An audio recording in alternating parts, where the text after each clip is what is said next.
L'histoire du nom même, lac Léman, est une histoire passionnante, faite de débats encore aujourd'hui. Vous prenez deux personnes qui habitent autour du lac Léman, elles ne sont pas d'accord sur le nom à donner à ce lac.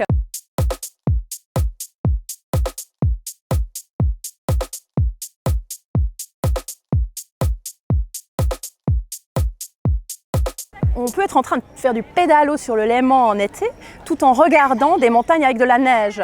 C'est donc une terre de contraste, des montagnes très hautes, dramatiques, noires, les Alpes, et puis en même temps un lac lisse. Donc il y a quelque chose dans ce paysage d'unique qu'on ne trouve nulle part ailleurs.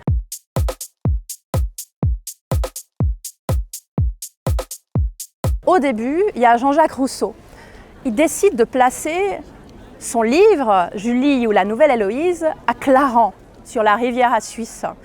Ce livre devient un immense best-seller dans toute l'Europe. Ensuite, Byron vient voir justement où Rousseau a passé.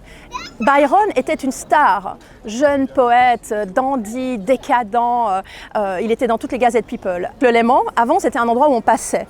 On allait plus loin, en Italie, en Égypte, en Grèce.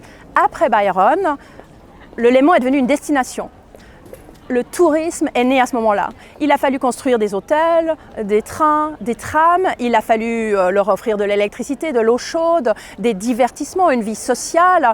Et donc, un vrai boom autour du lac Léman a été observé grâce à cette naissance du tourisme, elle-même grâce aux premiers poètes qui ont été Byron et puis Rousseau.